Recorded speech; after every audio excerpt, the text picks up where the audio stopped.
Hola, bienvenidos a esta sesión sobre Cuida tu ortografía, cuida tu lengua. ¿Qué cuestiones dudamos? Pues algunas referidas a las mayúsculas, por ejemplo en las siglas. Tradicionalmente o hasta hace poco tiempo siempre se separaban las letras que conformaban una sigla con puntos. En la actualidad solo se reservan esos puntos cuando esas siglas se refieren a una realidad plural, como puede ser recursos humanos, y sin embargo no se utilizan para una sigla que se refieran a una realidad singular, como puede ser la ONU o MEN, el Ministerio de Educación Nacional de Colombia. Aunque el corrector se empeñe, no se escribe mayúscula tras los dos puntos. Solamente se guarda esa mayúscula cuando lo que viene a continuación es una cita literal de algún pasaje o de un texto que quieran reproducir, o en las cartas o correos que enviemos, que después de los dos puntos que van siempre en el encabezamiento, cerrando el encabezamiento, se escribe en mayúscula. También se considera un punto el que aparece en el signo final de interrogación y exclamación. Por tanto, después de ellos, a no ser que lo anulemos con una coma, también se escribe mayúscula. No van en mayúscula, sin embargo, los nombres que están referidos a estaciones, meses y días de la semana. Sabemos que por influencia del inglés es muy frecuente que se cometa ese fallo, pero a no ser que se refiera a un hospital como el 12 de octubre, a una realidad como el 1 de mayo en la que estamos dándole un sentido de nombre propio, en el resto de los casos funcionan como cualquier sustantivo, como cualquier nombre común y por tanto se escriben en minúscula. ¿Las mayúsculas se acentúan? Por supuesto. Nunca se ha dicho lo contrario, aunque es verdad que se admitió que en algún tipo de letra o en algunas máquinas de escribir el marcar la tilde no servía para nada porque no quedaba totalmente registrado. Pero las mayúsculas siempre se han acentuado y es algo que en los títulos o en los nombres de nuestros nombres propios y apellidos nos interesa mucho y nos duele mucho cuando no aparecen acentuadas como corresponde. Otra cuestión suele plantear duda es el sino. El sino se escribe junto cuando equivale a la fortuna, al destino o también cuando lo podemos sustituir por pero sí. Y en el resto de los casos, que normalmente corresponde a la negación de una condicional y casi siempre, suele ir al principio, casi siempre, se escribe separado. También es aconsejable que los nombres de las letras, de los números, cuando estemos en un texto académico y no nos estemos refiriendo a una fórmula matemática ni a puntos de viñeta, se escriban con todas las letras. Es importante este caso porque queda muy mal en un texto académico que digamos vamos a tratar estos 5 aspectos y todo esté redactado y con todas las palabras y sus letras y el 5 pues lo mantengamos con guarismos o con cifra. Pasamos ya al segundo aspecto, que es el de la acentuación. Es muy interesante saber que en español no solamente la tilde, es decir, esa marca gráfica que ponemos sobre una vocal y que va de abajo a arriba, de izquierda a derecha, nos sirve para indicar cuál es la sílaba tónica de una palabra, cuál es la que pronunciamos con más ímpetu, sino que también la tilde nos puede servir en algunos casos como diacrítico, es decir, para diferenciar dos palabras que se escriben igual y que solo se distinguen por la tilde porque tienen significados y categorías diferentes. Y el tercer caso es para decirnos que en una sílaba esas dos vocales no se pronuncian juntas, sino que están separadas porque forman un hiato. Vamos a verlo con calma.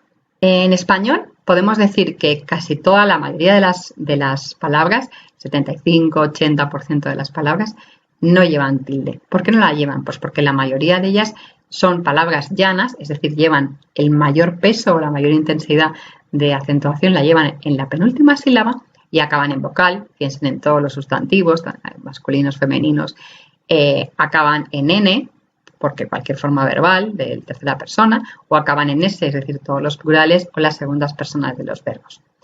Esto nos lleva a que lo que va a hacer el español es marcar con una tilde justamente todos los casos que no son así, es decir, que la mayoría de palabras acaban así y llevan el mayor peso vocálico en la penúltima y lo que hace el español es recordarnos cuando no son así y darnos una advertencia. Ojo, que esta no es llana, terminada en vocal N o S. Por lo tanto, van a llevar tilde todas las palabras llanas, que les damos mayor ímpetu en la penúltima sílaba, si no acaban en vocal N o S, como es el caso del lápiz. También todas las palabras agudas, es decir, las que llevan el acento o la mayor intensidad en la última sílaba y que acaben en vocal N o S, adiós, para que no lo confundamos y digamos adiós, ¿vale? Y la convirtamos en llana. Y por último, van acentuadas con tilde todas las palabras que llevan el mayor peso, la mayor intensidad en la penúltima o en la antepenúltima sílaba. Es decir, las esdrújulas o sobreesdrújulas, como por ejemplo, pues la palabra tónica. Si hasta aquí todo está entendido, ¿qué pasa con las palabras que solamente tienen una sílaba?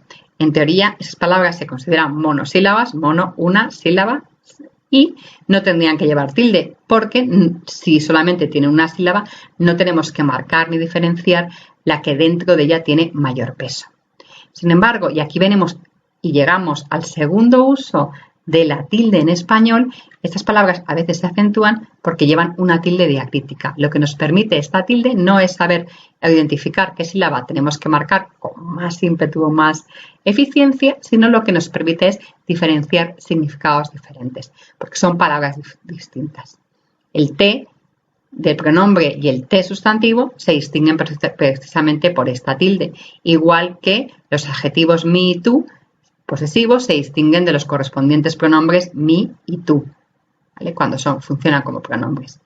También el de preposición no lleva y el de cuando es verbo sí. Y el se, pronombre o fórmula en crítica, no lo lleva, y el se cuando es del verbo saber o del verbo ser, sí lo lleva. Más cuando equivale a la conjunción pero no lo lleva, y más cuando le damos mucha intensidad, porque por algo es un adverbio de cantidad, sí que lleva esa tilde. También distinguimos el sí, que este me encanta, porque tenemos dos síes que no llevan tilde, que son cuando funciona como una conjunción, el sí dice, y cuando es la nota musical, el sí, y sí lo llevan cuando es afirmación y también cuando es pronombre. Y para acabar, el pronombre personal, él, lleva tilde y en cambio él cuando es un artículo no la lleva. Fíjense que solamente hay 8 casos de diacríticos monosilábicos, pero luego también nos encontramos que esta tilde nos permite diferenciar cuando estos pronombres o adverbios funcionan como relativos, es decir, relacionado con una palabra que está antes, el lugar donde voy o a donde voy, de los usos de ese mismo adverbio, de ese mismo pronombre, cuando funciona como exclamativo o interrogativo. ¿Dónde voy? ¿Quién viene? Pues eso ya ven que les damos más énfasis y por eso se prefiere acentuar en los casos de exclamativos y de interrogativos y no las de los relativos. Y hay un último caso de uso de tilde diacrítica que es en el adverbio aún, cuando equivale a todavía lo lleva y aún, cuando es sinónimo de incluso, no lo lleva. Si ustedes son de vieja escuela, sabrán que hace tiempo había 2 tildes diacríticas más. Una era la del adverbio solo, que se distinguía así del adjetivo solo. Solo quiero café, llevaría tilde, y quiero un café solo, este solo no lo llevaría. Y también el uso de los demostrativos cuando eran femeninos o masculinos, tanto singulares como plurales, que en este caso cuando era pronombre llevaba tilde y cuando era adjetivo no lo llevaba. Desde la ortografía de 1999, sobre todo, pero donde se dijo que solamente en caso de confusión, pero ya en la actualidad, desde la ortografía de 2010, la Real Academia Española aconseja y recomienda no acentuar ni el solo, aunque sea adverbio, ni tampoco los demostrativos, por muy pronombres que sean.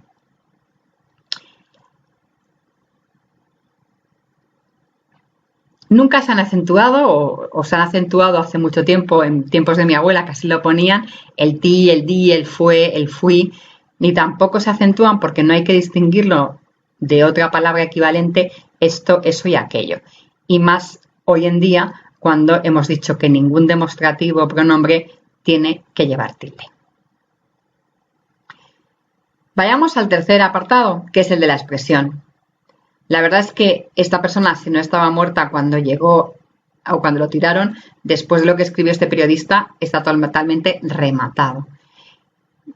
Gramaticalmente podemos decir que es erróneo porque aparecen más palabras en mayúscula de las que son aconsejables, pero fíjense que hay una redundancia y una falta de expresión muy grave. Vamos a ver algunos otros ejemplos. Por ejemplo, es muy importante que no utilicemos palabras que rimen o de una misma familia en un contexto muy próximo. Lo explico. Si empezamos a hablar de la función, de la derivación y de la sustantivación en un mismo párrafo, pues hemos utilizado una palabra que rima y que lo que denota es pobreza de vocabulario. Elijamos un sinónimo o alguna palabra equivalente que no rime de esa manera. También si utilizamos palabras de una misma familia, decir que las facilidades que facilitan o la condición que condiciona, pues vemos que no acaban igual, no riman, pero es el uso de una misma familia. Y esa norma también se aplica, esa norma no escrita, pero esa norma de belleza expresiva, también se aplica a los casos de las formas verbales. Así que no me hagan trampa porque es, era y fue corresponden al mismo verbo ser. Así que no valdría tampoco. Los adverbios en mente o los gerundios se pueden utilizar, por supuesto, están en nuestra lengua, pero es verdad que no hay que abusar de ellos. De hecho, si se fijan, normativamente cuando tenemos dos adverbios en mente unidos por una conjunción, uno de los mente se desaparece y decimos lo hizo alegre y simpáticamente. Entonces, mi consejo es que en un párrafo no utilicen más de un adverbio en mente. Hay otras maneras, de una manera cordial, de un modo sugerente, para evitar esos adverbios en mente. Y los gerundios también se puede utilizar alguno, pero no abusen de ellos porque el gerundio lo que nos pasa es que es bastante impreciso. Nunca sabemos si se refiere a todo un verbo, a la palabra que va detrás, a toda una oración. Entonces, cuanto menos los utilicen en un párrafo, pues como decía antes, mucho mejor. Es educado utilizar la primera vez que utilicemos una sigla, es educado explicarlo. Es verdad que hay algunas siglas que son mundialmente conocidas, como la ONU, la UNESCO, pero no todo el mundo tiene que saber lo que es el MEN o no todo el mundo tiene que saber lo que es la LOMCE. Y de esa manera se recomienda la primera vez que lo usemos o pongamos todo el texto y entre paréntesis las siglas a las que corresponde. Como pasaría, por ejemplo, en esta diapositiva arriba con el trabajo final de estudio, que yo pondría entre paréntesis TFE. ¿Qué tal llevamos el tema de las concordancias? ¿Bien? ¿O a qué me estoy refiriendo? En efecto, si un sujeto y un verbo van juntos y están formando la misma oración, tienen siempre que estar en la misma persona y en el mismo número. También hay una concordancia entre el sustantivo y el adjetivo. Si tenemos un sustantivo en femenino, tenemos que poner el adjetivo en femenino. Si está en plural, lo tenemos que poner en plural.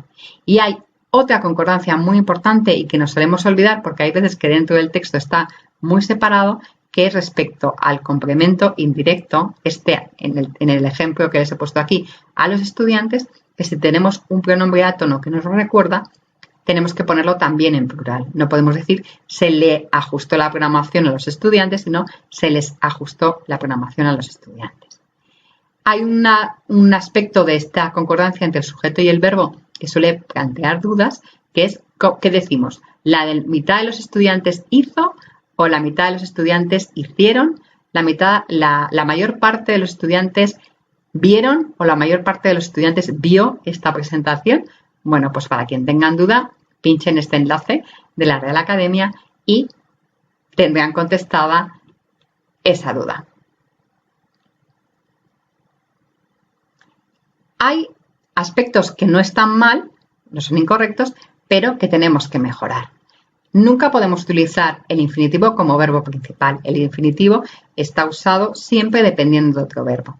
Sé que si ustedes ven cualquier evento deportivo, lo normal es que usen ese uso incorrecto. Decir que hoy está jugando fenomenal Menganito. No. Convendría resaltar, nos gustaría resaltar, sería conveniente resaltar que hoy Menganito está jugando muy bien. Es muy enriquecedor intentar utilizar sinónimos y huir de una serie de palabras comodín que todo el mundo tiene. Pues si utilizamos mucho el es o cualquiera de sus formas, el resulta, constituye, forma parte. Si utilizamos mucho el hace, pues lo mismo, deriva, devuelve, se convierte. En vez de algo, pues utilizar otro sustantivo, utilizar un sustantivo, otra palabra equivalente. También huir del cosa.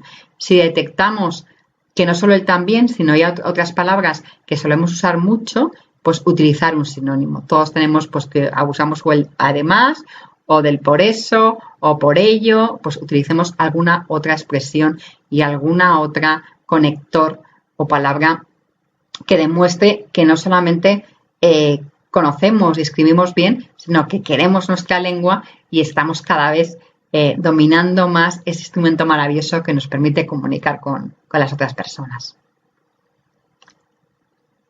Una cuestión que nos suele preocupar es qué hacemos con los extranjerismos. Bueno, pues en cuanto podamos, utilizamos la palabra equivalente en el español, porque entre decir tableta o decir tablet solo hay una vocal, o sea, tampoco es que escribamos muchas más palabras.